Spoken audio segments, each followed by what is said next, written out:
All right, good afternoon. Thanks for attending today's presentation. My name is Will Brandt. I am a senior technical lead on the Outlook support team within Microsoft. What that means is that I work with our support team that's taking inbound calls from all of you folks. And when they need help on a case, they get stuck, they typically come to me first. I've been at Microsoft for about 6 years, currently on the Outlook team, as I mentioned. I've also been on the Word and PowerPoint teams and several other support teams.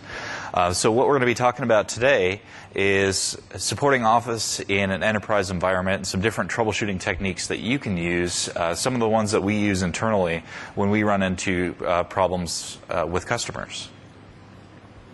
The session's targeted at mostly IT pros and help desk folks.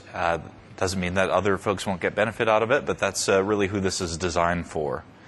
Let's take a look at the agenda. We're going to spend most of our time today on Outlook. We'll take a look at several different areas, general troubleshooting, calendar, connectivity, and we'll also take a look at a tool called OCAT, or the Outlook Configuration Analyzer tool. We'll look at some general troubleshooting for each of the other products listed up there, Word, Excel, and PowerPoint, and we'll have Q&A at the end. I do have a lot of content, so I'd ask that you please hold your questions until the end. If we do run out of time, I'm more than happy to stick around and talk with anyone for however long. I want to make sure that we get everybody out of here on time for lunch, right? So without further ado, let's take a look at some general troubleshooting for Outlook. So with Outlook, we can bucket the types of issues that can occur into 4 different large areas. So crashes, application stops responding, you get the Windows crash error message. Hangs mean a lot of different things to a lot of different people. So Outlook is unresponsive, or Outlook shows not responding in the toolbar, you get a white screen, a number of different things that can fall into that hangs bucket. Few different things that can be happening in the client. Error messages, fairly straightforward, and then unexpected behavior. I click this button, I expect something to happen, and that's not what happens. So what are some good things that you can do for any of these issues? The first is profiles. So as part of isolation troubleshooting, most of you are probably doing isolation with machine and Windows user profiles. So if that user logs onto a different machine, do they have the same issue? That'll help you identify that problem. With Outlook, it's also important to do testing with the Outlook profile because we store a lot of settings in there. The most important thing, or the first thing, create a new Outlook profile. So I create a new Outlook profile to the same mailbox. Do I have the same problem? What that'll tell you is, is the problem following the mailbox or is the problem following the user? Also, along with that, it's a good idea to create a new profile in both cached and online mode. We do a number of different things differently in Outlook based on what mode you're running it in. So if, for example, message delivery. If you're having message delivery problems in cached mode, the message submit is significantly different than what we do in online mode. Online mode, we hand it off to the server and say, hey, server, send this. In cached mode, the client is responsible for sending it. So doing a cache versus online mode test can help you identify if you have a client, if you should be looking at the client or the server. Typically, this isn't always the case, but typically if you have a problem in online mode, you want to be looking at the server because we offload a lot onto Exchange in online mode. In cache mode, more often than not, you're looking at something that's going on the client. And we'll take a quick look at a demo. One other thing I want to point out here, don't convert profiles. So if you want to test cached in online mode, let's say that we have a cache mode profile and I say I want to test in online mode. I'm going to go clear that checkbox for cache mode and test in online mode. That won't always get you the true online mode experience. Sometimes artifacts of that cache mode profile hang around like the OST, and we still act as a cache mode client in some capacity. So always better to create new profiles than to reuse existing ones for troubleshooting purposes. Next is add-in troubleshooting. Add-ins by nature alter Outlook's behavior. So not to say that that's a bad thing, that's just their nature. But when troubleshooting Outlook, it's useful to get rid of those. The easiest way to do that is with safe mode. So Outlook/safe. That'll start Outlook without most add-ins. We'll also take a look at, when we do the demo, at a tool called Process Explorer, which is a sysinternals tool that can help you identify if any third-party DLLs are loading against Outlook. Even it is possible to write an add-in that will load in safe mode. It's possible to write an add-in that will load even if you disable it from COM add-ins. Antivirus are notorious for that, and again, by nature, those things are supposed to be difficult to kill. So, but as a troubleshooting person, it's something that you want to be conscious of. Did I really get rid of everything? Switches. Outlook has a number of command line switches. We talked about the safe switch just a moment ago. In addition to getting rid of add-ins, safe mode also does a few other things, like disabling toolbar customizations and testing or turning the reading pane off. If you have an issue, one of those intermittent things, it's useful to have the user run in safe mode for a little while to see if they can continue to reproduce the issue. That can be painful for users, but it's definitely a worthwhile sort of thing. A couple others that I have called out here are clean views and clean reminders. Clean views is useful for issues where you switch between folders and things don't render properly, any problem with the view, essentially. The view is something that is stored on the Exchange mailbox. So if you see a problem follow the user from profile to profile, machine to machine, you could potentially have a view problem. One caveat that you always want to give users before you run clean views is that it will set them back to the default view, and they'll have to redo their customizations. It's a worthwhile test, but setting expectations up front is always a good thing. Clean reminders, you got a reminder you just can't get to go away. That's a good one to try rather than having to go to MFC mapping and clear it out. There's in the references section, there's a link to all of the switches. If you just go out and do a Bing search for Outlook insert version command line switches, you'll get the whole list. They are different across versions. Most of them, these up here are pretty universal, but there are some that are available in 2010 that are not in 2007 and vice versa, so be conscious of that. So let's flip over and take a look at some profile and add-in troubleshooting in Outlook.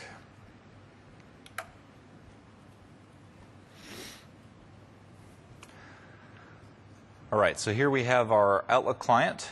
We can tell that this particular user is in online mode because in the bottom right corner here, it says online with Microsoft Exchange. If we were using a cache mode profile, we would see connected to Microsoft Exchange right there. So that is fairly version independent. If you see that, that's a dead giveaway right away.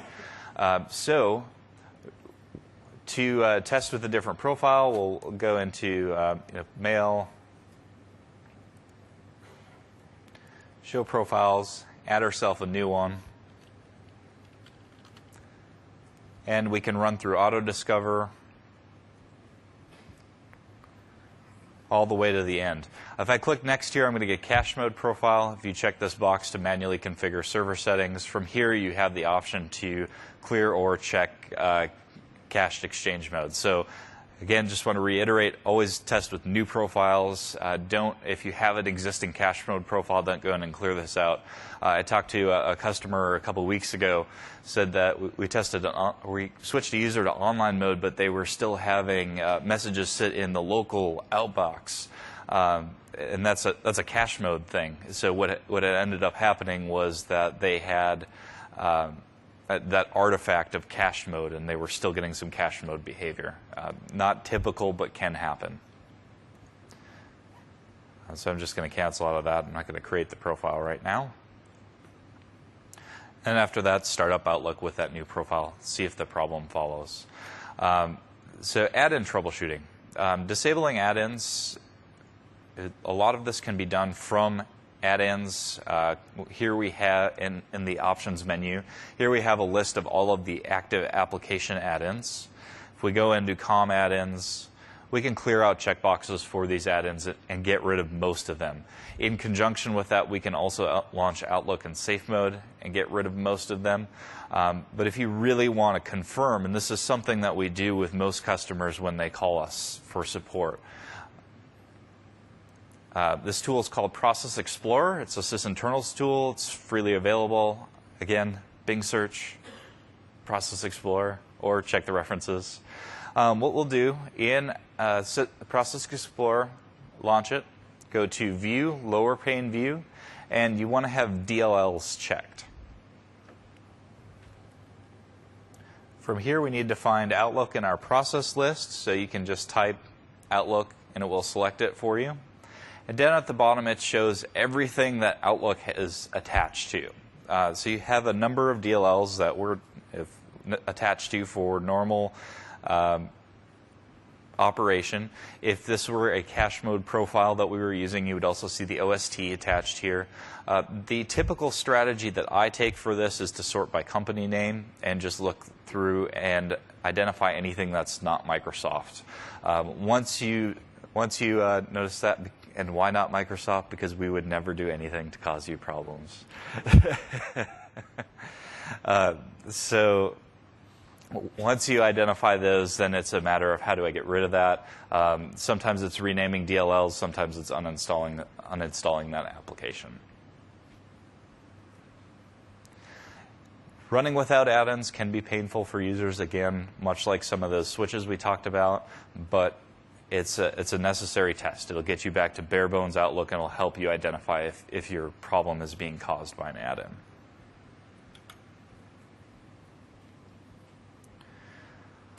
So with that, let's move on to Calendar. Calendar is our most common type of issue that we deal with in support. What do I say when I'm talking about Calendar? Missing calendar items, duplicate calendar items, time changes, organizer changes. Anybody had an issue like that in their environment? Yeah. It's very common. Calendar is a very complex sort of operation. It used to be this thing that just the Outlook client touched, and now you have all this stuff interacting with the calendar. So it's a very complex sort of thing. So what are some things that you can do to help mitigate problems with Calendar? Mobile devices. So it's more and more common, especially with consumerization of IT, that you have users bringing their own devices or they want to connect their devices to their Exchange calendar. So iPads, iPhones, Windows phones, Android devices, Good Mobile, number of other things. So those things empower users to use their calendar in different ways. Best things that you can do, keep Exchange updated. We're constantly working to improve Exchange ActiveSync and address problems that are brought to our attention by vendors, by customers. So almost every rollup, stuff for ActiveSync. So stay on top of Exchange updates. Keep your devices updated. Like we're trying to stay on top of Exchange updates, vendors are trying to stay on top of their devices and issues that they know about. So if you're on iPhone, iPad, make sure you're on the most recent version of iOS that you can be on for that device. If you're on Windows Phone, make sure you have your devices updated, etc.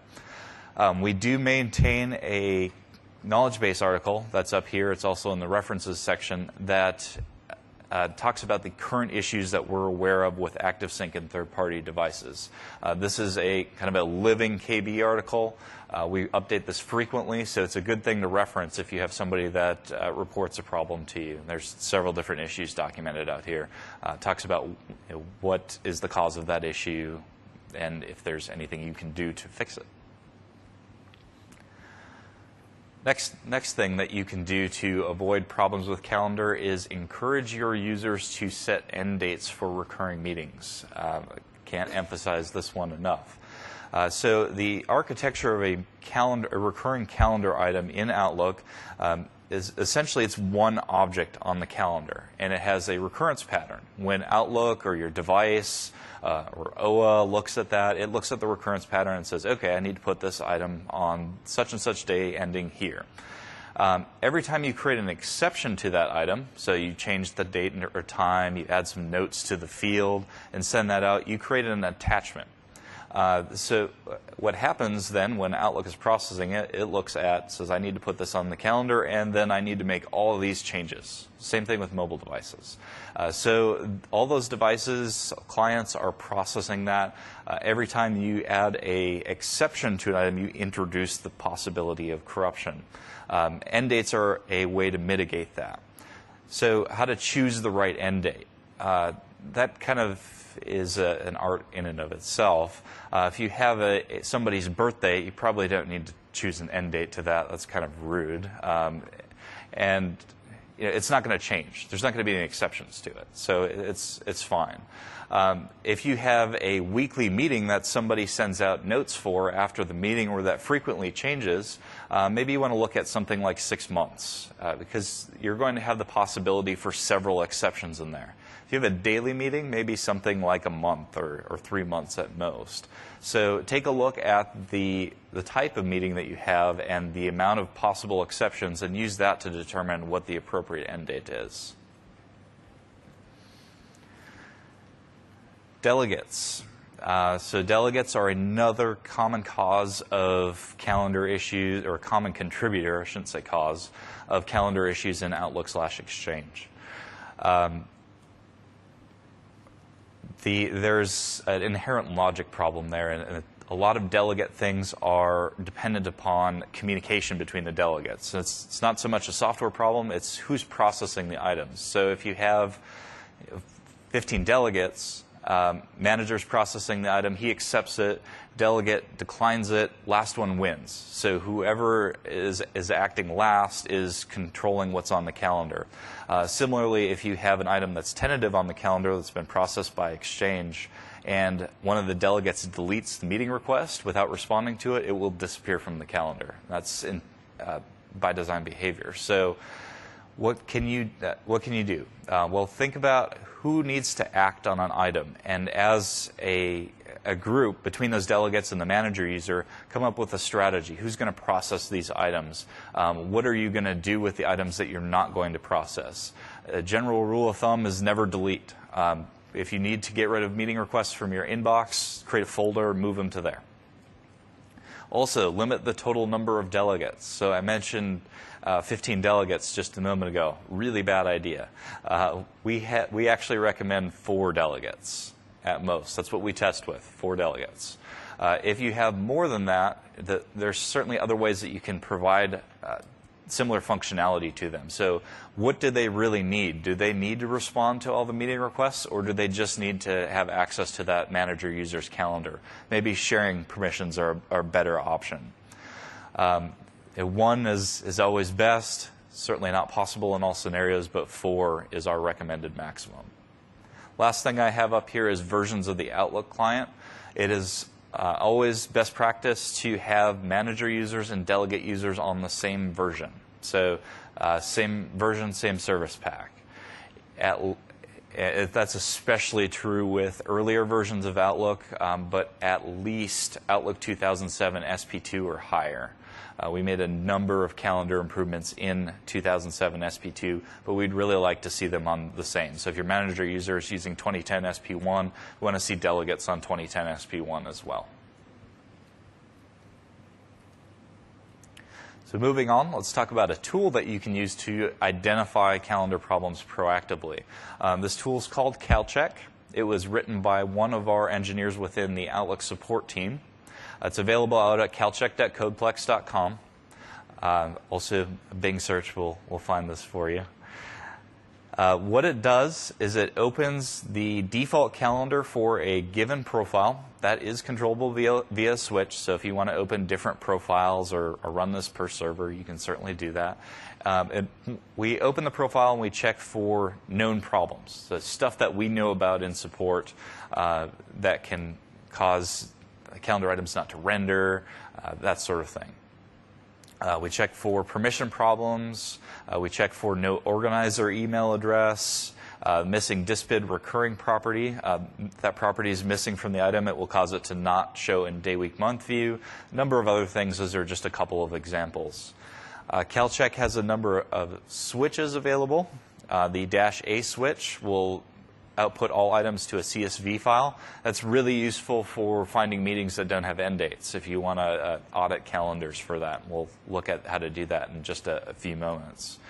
The S switch will allow you to process an entire server unless you specify a mailbox. So if you want to run CalCheck against a certain mailbox, you can certainly do that. Probably want to do that after hours, but possible. That -R switch will drop a report message in the user's inbox with a log file that will tell them what sort of problems CalCheck detected. So it'll show them some meetings that they may want to take a look at. There's a few other switches. You can use the help switch to show all of those items. So with that, let's switch over and take a look.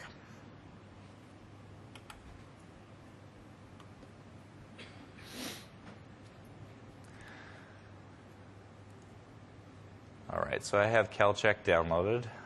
It's in this folder right here. I'm going to run it from a command line.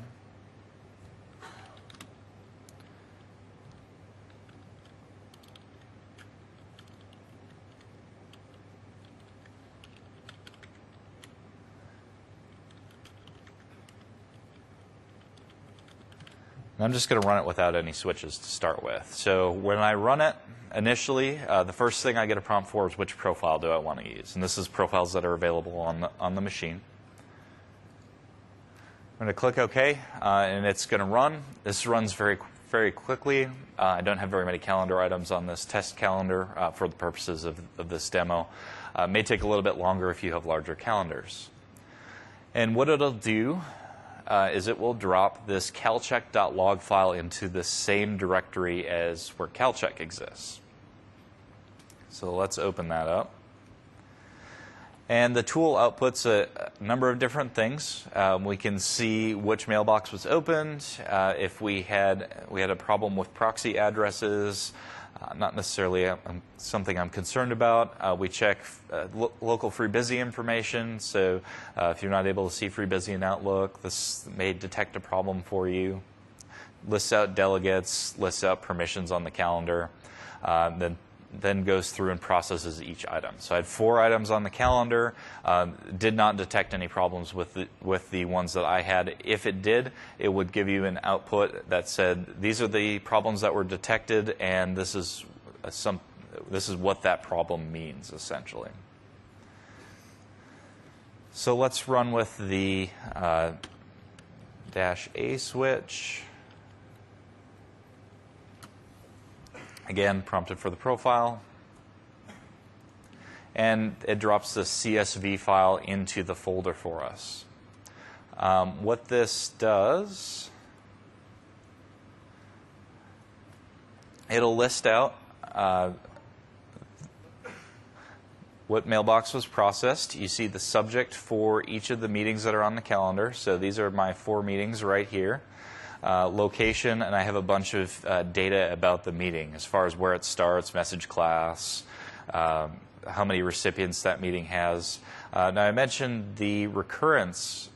It's a good way to audit for recurring meetings with no end dates. So right here we have recurrence start. We know this is a recurring meeting. There's also a property in here that will tell you it's true. And you can see here that under recurrence end, I have no end date. So that's a really good way to quickly identify those things. There are a number of other things that you can use this type of report for, any type of calendar auditing, but it's a quick way to get data out of Exchange. All right.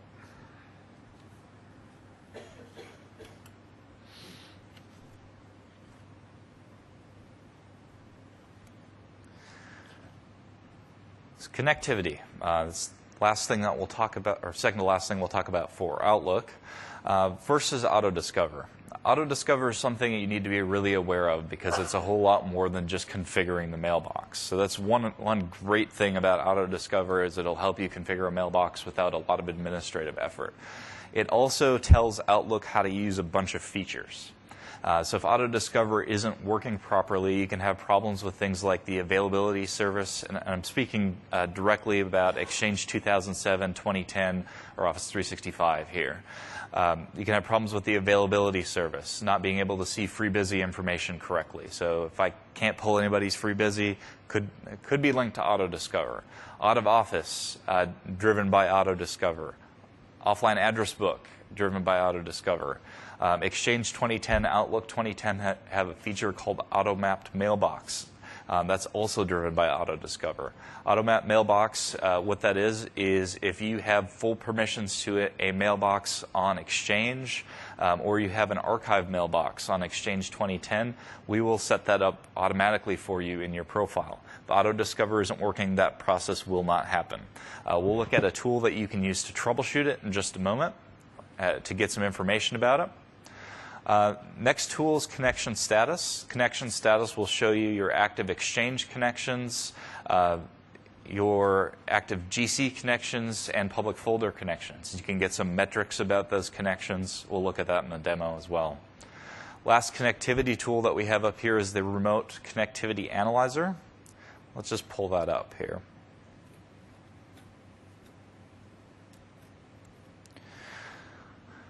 What the Remote Connectivity Analyzer does is allows you to test Exchange from a remote location. This simulates Outlook connecting to Exchange and can help identify some problems with things like the DNS, firewall, certificates, if you have an ISA proxy. It's useful for a number of things other than just Outlook. You can test ActiveSync, you can test EWS, Exchange Web Services. Exchange Web Services is kind of the premier development protocol for Exchange right now. More recent versions of BlackBerry use EWS. Mac Outlook uses EWS. So this is a tool that you can use to test those protocols. Outlook Anywhere and then auto-discover. There's also a test here for that. So like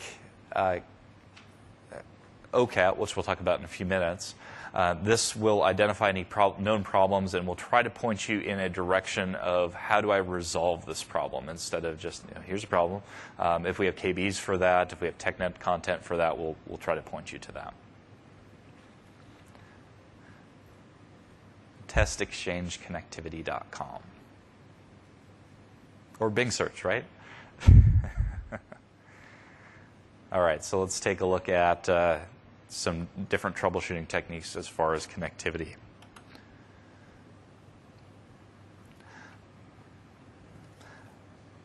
So down on the system tray, and we have a Windows 7 machine here. Depending on how you have it configured, you might have to click that little button. We have the Outlook icon. If you right-click on this, we have some options here. But if you hold down Control and right-click, you get a couple different options. Just hold Control, right-click on that icon. The two things that we're going to talk about are the two that popped up, connection status and test email auto configuration. So we're going to start with test email auto configuration. In support, we typically clear these two guest smart boxes because we want to use SCP, and we're not particularly interested in the guest smart process. We really just want the auto discover data. We have our email address listed for the logged on user, and then we'll just hit test, and it will run through and test and give us information back. If you have a failure here, it'll give you information about that failure. But we can also look at this and identify some of that information that's important that we were talking about a few minutes ago. So availability service dependent on auto-discover. Here's the URL that's being used for this client to access the availability service. So if you can't get FreeBusy information and you run this test and the availability service is giving you an invalid URL, you have an Exchange auto-discover problem that you need to take a look at rather than looking at the client. We also have our out-of-office URL, our OAB download URL. OABs, it's useful to compare if you have working machines and not working machines. It's useful to run this on both. Compare that URL. Are you hitting the same OAB service? Sometimes can point you to a problem with a specific CAS that's hosting that OAB file. And there's a number of other pieces of information here, but that's the high-level overview. There's a log. It will tell you exactly where it's auto-discovering from. This was found through SCP because I have a logged-on domain user. And we can see the raw XML of the auto-discover output as well. So if you want to dig through the raw XML, I know that I personally prefer that, but you can look at the results or you can look at XML. So connection status, let's flip over there.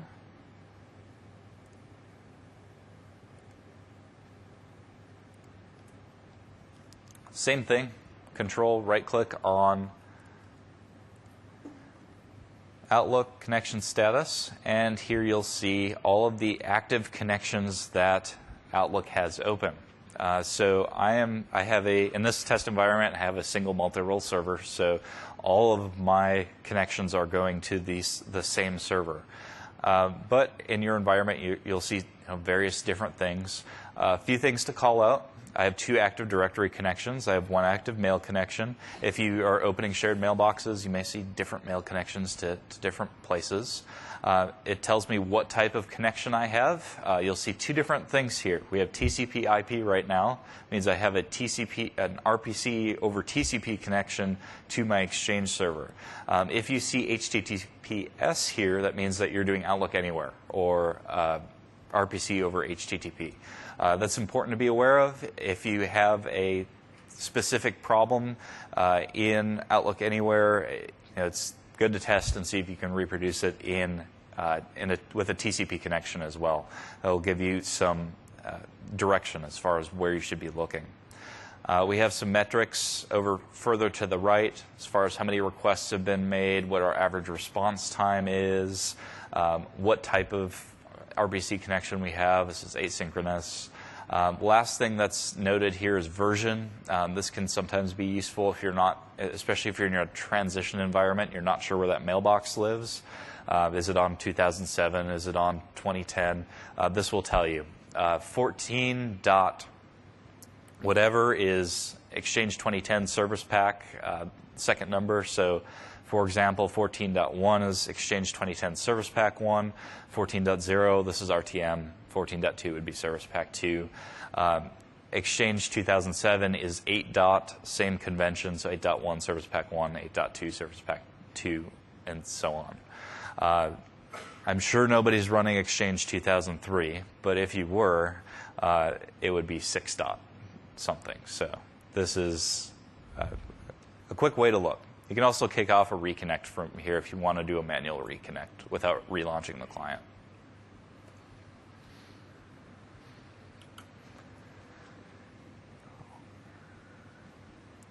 All right, so last tool for Outlook that we're going to talk about is OCAT. This is the Microsoft Outlook Configuration Analyzer tool. Version 2 of the tool released just a few days ago, so it's out there now. Link to download there or Bing search. Provides what it does is it provides a detailed report of the current Outlook profile. We'll run it and highlight any known problems that we're aware of. So with V2, we did something pretty cool. We have the ability to push updates to this, essentially. So as we update the tool with more known issues that we're aware of, those configuration files are able to be downloaded by OCAT. So you don't have to re-download the tool to get new updates. V2 also runs CalCheck, that tool that we talked about earlier. And it's really useful. We'll look at it as a data collection tool by help desk personnel. So if you're on a call with somebody, they've got to run, you can have them run OCAT, save out the XML file and send it to you. Now you have all the information you need about their system without having to keep them on the phone. It's very quick data collection.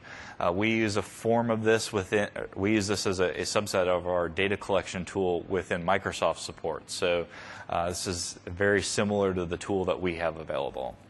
Updates to OCAT, there's a Twitter feed out there, ms_OCAT. So if you want the most up-to-date information on that, follow us on Twitter. So let's take a look at it.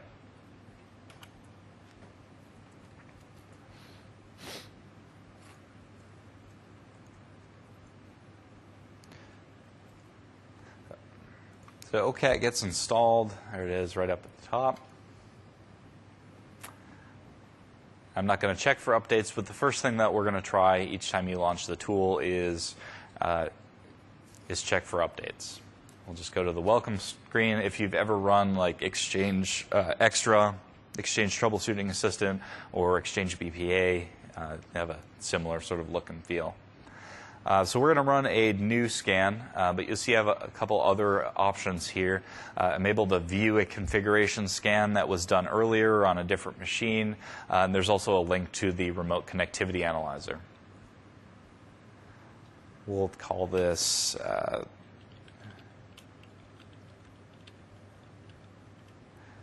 and we have the options between a full scan and an offline scan. Full scan scans the mailbox and all of the Exchange fun stuff. If you need to specify credentials, you're able to do that. And then let's start the scan. Depending on the machine, this can take a few moments here. Right now, you can see as it runs what sort of things we're doing. It won't actually take, oh, there we go.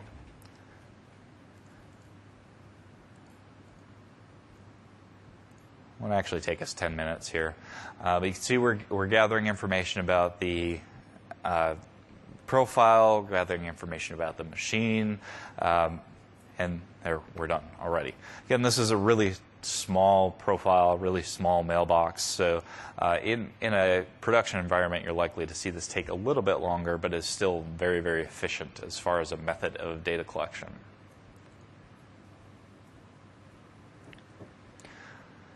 So we have a few different report options here.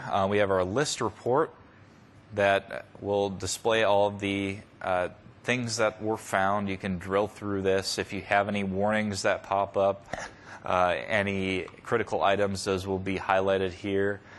We can look at all items, highlights a couple problems that may occur or you may want to be aware of. So mail merge. If you had a mail merge issue, ran OCAT, you'd be pointed out here that www.lib is out of date. Why do we care about www.lib? That's the Word editor. That's our email editor in Outlook 2007 and 2010. So Outlook 2007 and 2010, as far as editing capabilities, creating new mail, reading mail, very dependent on Word, the Word version that's on the system. Even if you don't have Word, the corresponding Word version installed, we put some stub code on the machine, so you'll still have, we're still dependent on Word.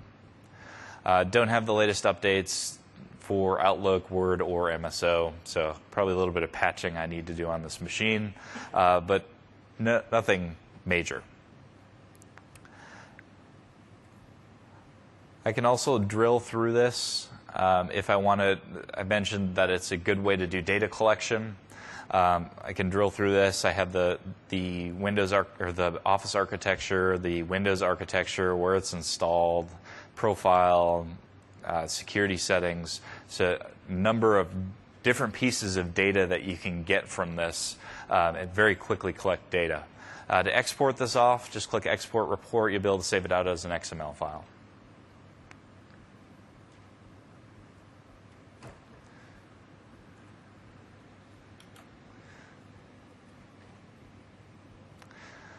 So that's all for Outlook. We'll take a look at the other Office products here, Word, Excel, PowerPoint. We'll start off with Word. So like Outlook, we'll try to attempt to bucket issues in Word into a few different areas. Print issues, layout on screen, styles not applying correctly or not the way that you expect them to. That kind of ties into formatting issues. And then last, unable to open a document, disaster recovery scenario. So a few things with Word. Templates. Word is really dependent on templates. There is a template attached to every document. Most often, it's normal.dotm in Word 2007 or 2010. But depending on the document, how it's created, you might have a template that is attached elsewhere. Why is that important to be aware of? Well, let's say that we have a document that's really slow to open. One of the causes of that can be a template. The common scenario is that template is out on a network share that's slow, or is somewhere and is not available anymore. Word's trying to open it, and it's either taking a long time or it's never getting to it. Removing that template or pointing it back to the template that actually exists can help improve performance in that type of scenario. And when we do the demo, we'll look at how to identify which templates are attached to a document. Templates also drive the styles that are available in a given document. So we store a number of things in the template. I have normal.dotm listed up here. That's the default template. If you have problems with that, best thing to do, or if you have problems with new documents, problems with documents that are attached to it, best thing to do is search your system and remove and rename all of the templates that are named normal.dotm. We will recreate one the next time you launch Word and close it. So we recreate, if this normal.dotm is not present, when you start up Word, we'll spin up a new one from code, and then we'll save it out at the end. Print drivers. Print drivers are more than just printing. Clearly, if you have a print driver or a print issue, this is something that you want to test with. So if I print to different printers, do I have the same type of issues? Network versus local, PostScript versus PCL, always good things to test. We certainly have some print issues that happen, are specific to printer languages, so only happen in PostScript or only happen to PCL. Sometimes if you switch to the other version of the driver, you can get away from some issues.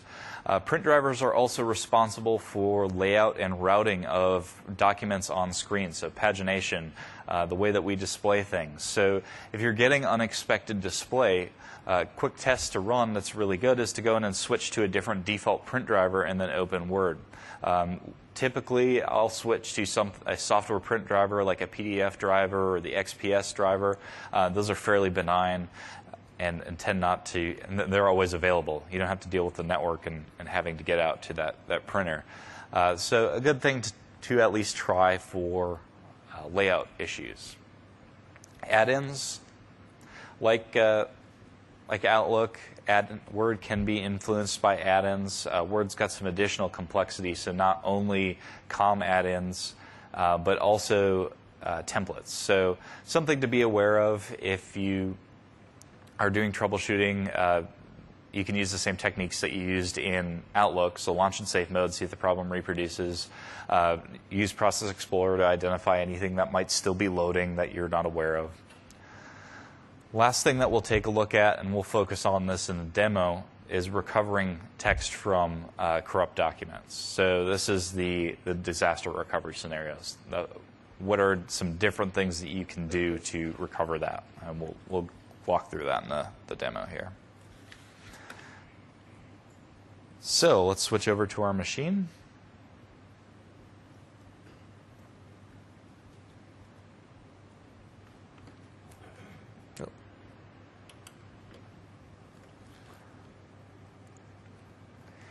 And I'm going to bring up Word.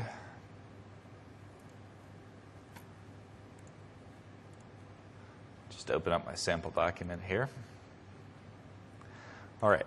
So to see which templates are attached to this, there's a few different methods that you can use. The quickest one is to just look over on the info pane over on the right. If you click Show All Properties, here we'll see that we're attached to the normal.dotm template. So it's very quick. You have to show all properties. It does not show by default. What will get you a little bit more control over it is if you go into Options, then Add-ins, and from here we're going to select Templates in that drop-down. This is also available from the Developer tab of the ribbon if you have that enabled, but rather than having to enable that tab, come out and go back to Developer, you can just get to it here. So from here we can see that the document template is normal. We have the ability to attach to a different template by clicking Attach. So if this was a scenario where you had a slow to open document and that you found out by coming in here that that template is out on the network or it doesn't exist anymore, it's been moved, we can attach to a different one and hopefully improve our performance issues. Down at the bottom here we have global templates and any add-in templates that are loaded. So those are good things to be aware of and things that you can manage from this particular pane. So recovering text from corrupt documents. What sort of things can you do to recover from that scenario? First thing, if you can get the document open and you have a corrupt document that's just got unexpected behavior. So strange things happen, weird formatting issues, styles, those sort of things.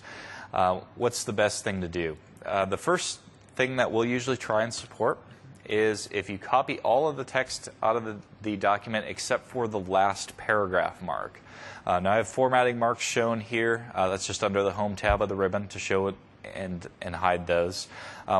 Why the last paragraph mark? We store all of our formatting in the paragraph marks for the preceding paragraph. If there's corruption, it tends to exist in the last paragraph mark. So if we copy all this, paste it into a new document, save it out, do some testing with that document, see if we can reproduce the issue.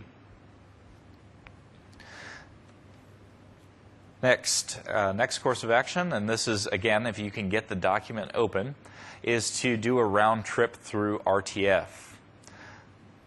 So we're going to save this particular document out as RTF, close Word, open that RTF file, and save it back as a docx to see if we can clean up any corruption that might exist in that document.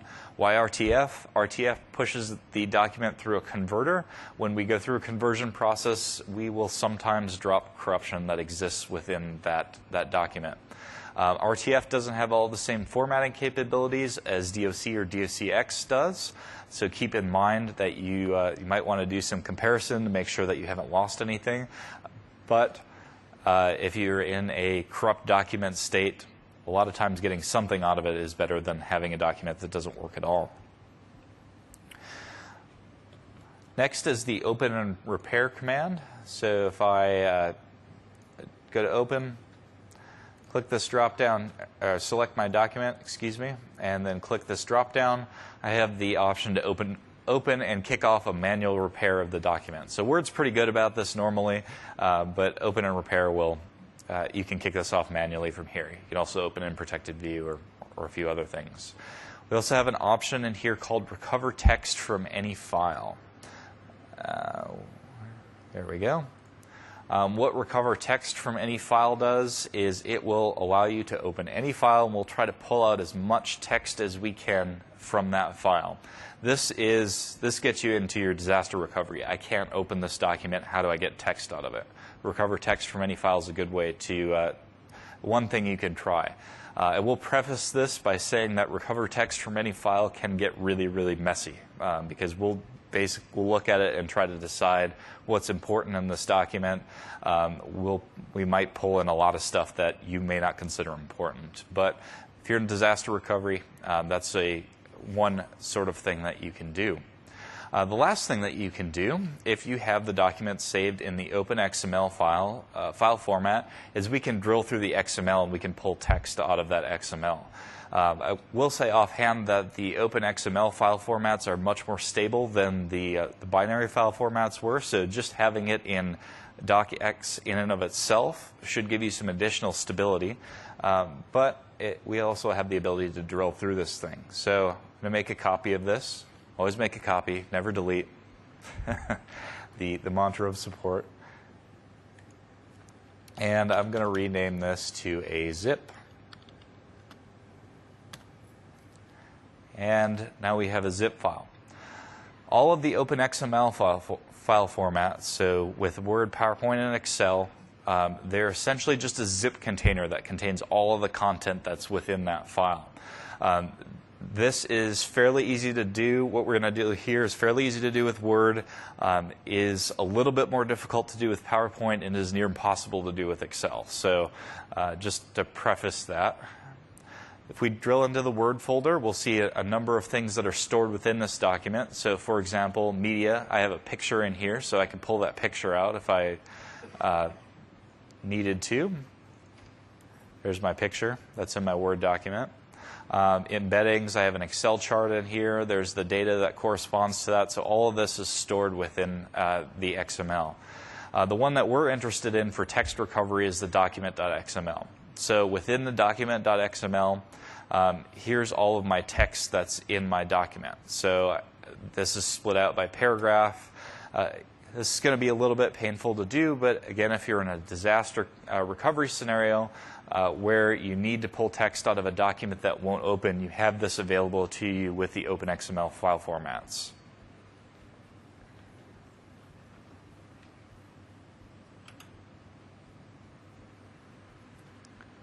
Let's take a look at Excel, some troubleshooting that we can do there. So first, we'll start by talking about Excel save issues. So Excel has a somewhat unique process for saving items. If you have save problems in Excel that are user-specific, it's helpful to understand what Excel does when you open and save a file. This is especially applicable for network shares, a common place where this type of thing can occur. So what does Excel need? You need to have read permission first to be able to open the existing file. That one's fairly straightforward. You also need to have write permission to the directory. If you don't have write permission, we won't be able to write a temp file when you attempt to open. Excel, when you open a file, it writes out a temp file, and we do all of our work in that temp file.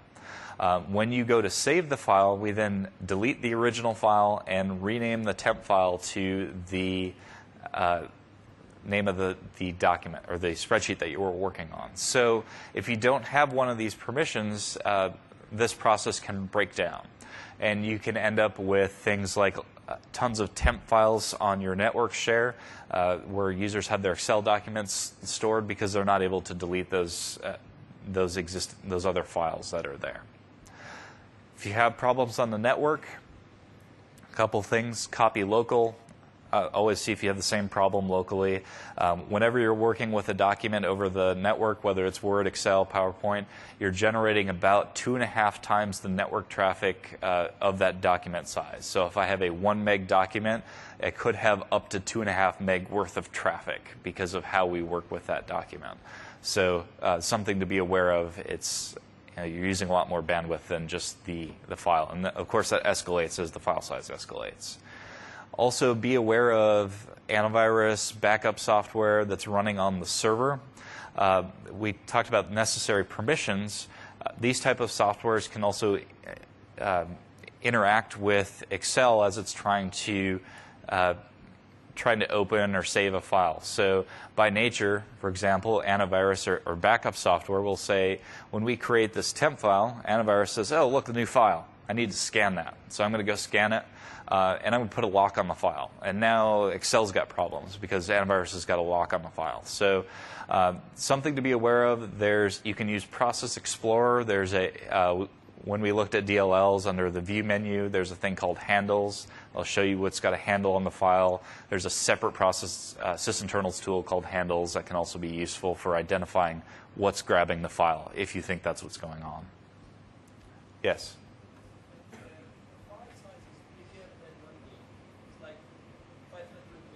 Yep. So the question is, if the file size is like 500 meg for the document, are you going to generate up to 1.5 gigs of traffic over the network? Yeah. Potentially, yes. So continuing with troubleshooting in Excel, so we talked about a user-specific issue, kind of focused on permissions.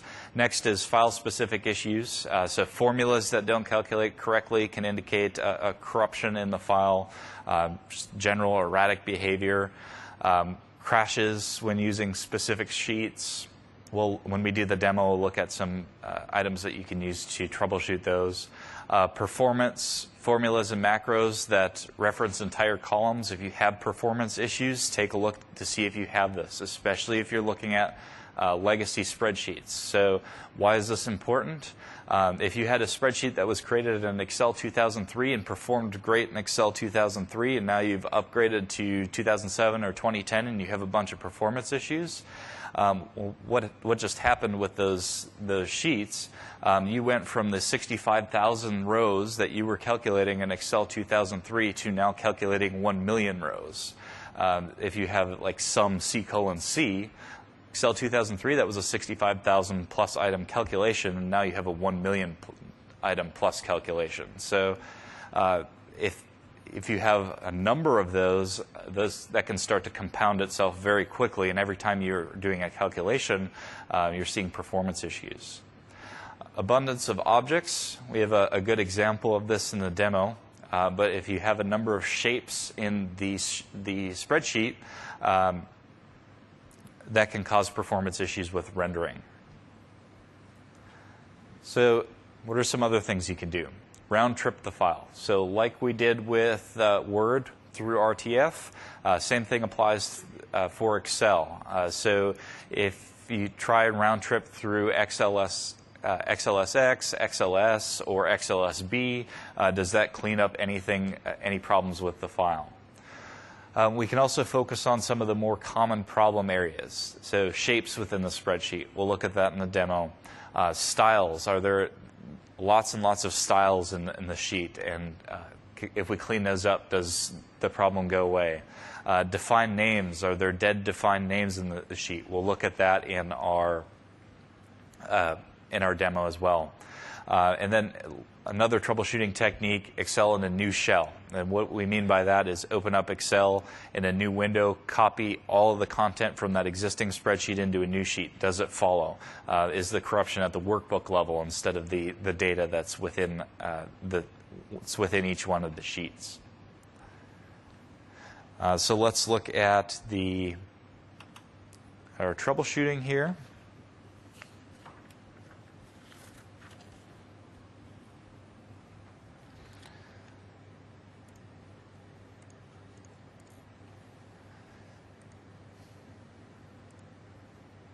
All right, so I have a broken workbook here, and you can see that it's taking a couple seconds to open.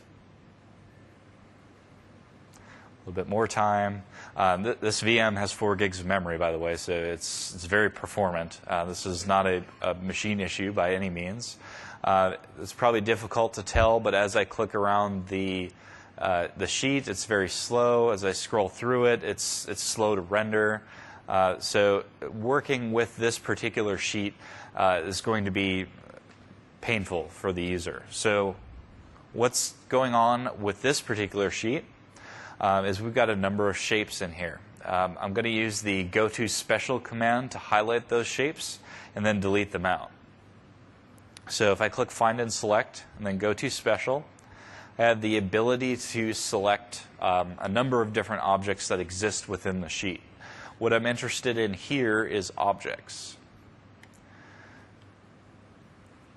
Now, this workbook's really unstable, so it's always interesting to run this demo. It takes a couple moments to go through and select, and then we'll see all the shapes that are in the workbook appear on the screen. Now, how did all these shapes get here? Once we see them appear, it's likely not that the user created all of these shapes and they intended for them to be there. If you look at this, it doesn't really look like there's anything there.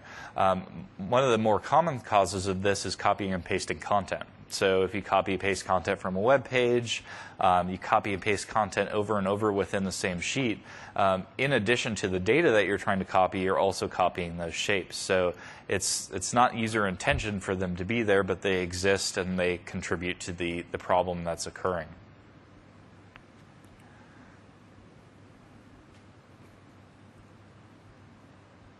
Yes, and we're not responding. So I may end up moving on here. I do have a fixed copy of the workbook, so we can take a look at this. Essentially, all that we're going to do from here is, once those shapes are selected, is just hit delete them out.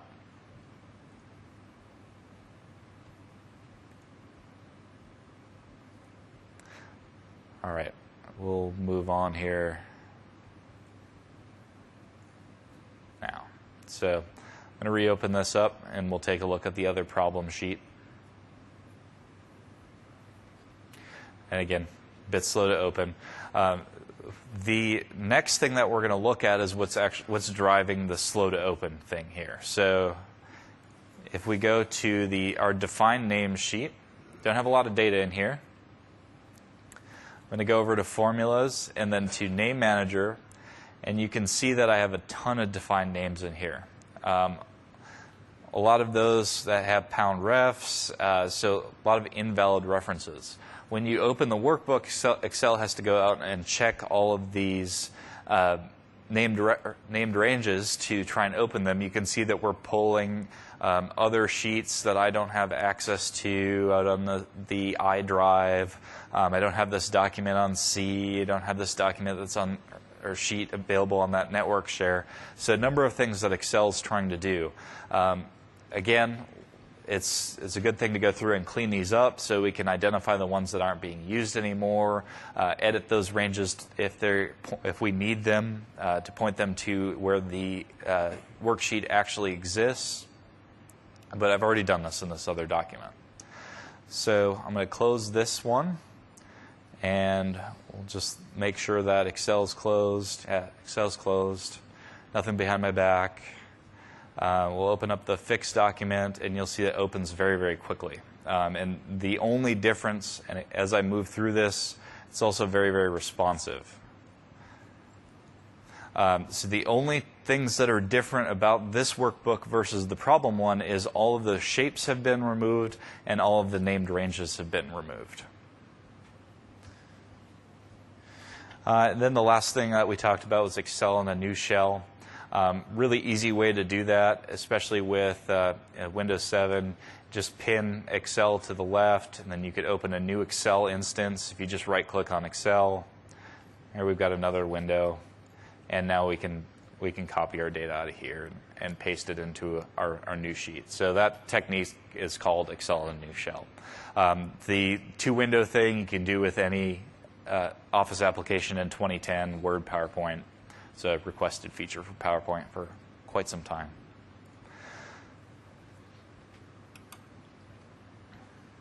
All right, we'll close with PowerPoint.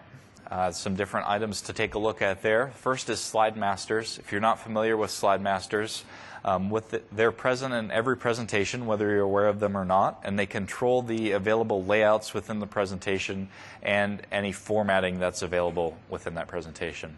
If you have a lot of masters or corrupt masters, they can cause unexpected formatting to be applied. So this is a good area to focus on if you have things that aren't formatting correctly. We'll also look at some methods for recovering corrupt slides and a tool called the Selection and Visibility Task Pane, useful for just moving around the file, the slide, and identifying what's on it. So let's flip back over to our demo.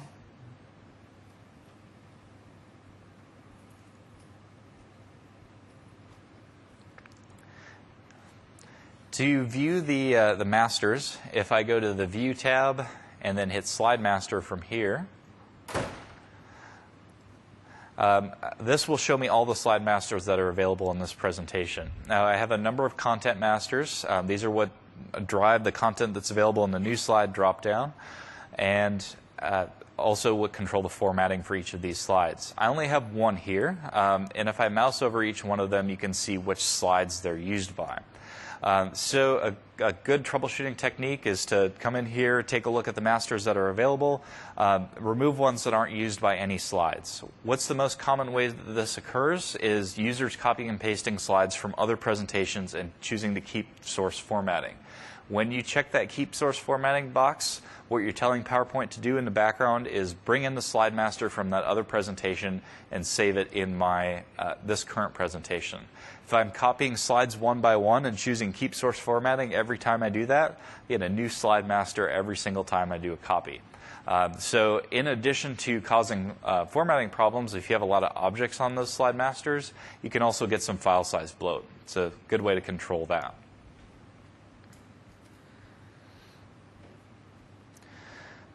Recovering corrupt slides. So a few different techniques. First thing that we typically try and support is called divide and conquer. We'll go through and delete half the slides in the presentation. Does the problem still exist? If yes, the problem is likely on one of those slides that it still exists within the presentation. Delete half of them again until you get down to one slide. Once you get down to that one slide, you can use that same process on the actual content that's on the slide, delete half the content, and lots of times you'll get down to an individual image or object that's on the slide that's causing performance issues. It's a very simple technique, but it's very, very effective. Recover from XML, we'll take a look at here. We can also do the same thing that we did with Word. It's a little bit different in PowerPoint. I'm going to copy this presentation, rename this to a zip file.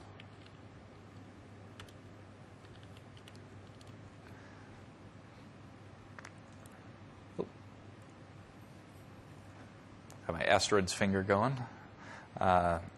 Within the PowerPoint folder, it's a little bit organized a little bit differently than Word is. If we go into the slides folder, you'll see that we have a different XML file for each one of the slides. Within these XML files, we have the text that's on the slide. It's a little bit harder to pick out than Word is, but it is possible. I don't have a ton of text on any one of these slides, but if you have text with a lot of, or slides with a lot of text, they're fairly easy to pick out in here. And that's done on a per slide basis. Similar, we can also recover any embedded charts, objects, images, those sort of things. Last method and that's recover from XML is I can't get this slide open. Other thing you can do if you click the new slide drop down is reuse slides. And we can point this out at a presentation that's on the system. Oftentimes we're able to insert slides from a presentation that we're not able to open as its own presentation. So that's a good technique to take a look at as well. Last thing is the selection and visibility task pane. So I'm going to move down to a slide that's got a little bit more content on it. And go to select and turn on the selection pane. What the selection pane shows me is all of the objects that are on the slide and gives me the ability to see Z order visibly. So things that are on top of this list are on top of the slide. I can reorder things here. If I'm having trouble selecting objects because I have a really cluttered slide, selection and visibility task pane can help out with that. If you have something that's on the slide that does not show in selection and visibility task pane, it's not actually on the slide, it's on the slide master. So then you can go back to that previous item and see if you can remove that item or whatever you're trying to do with it.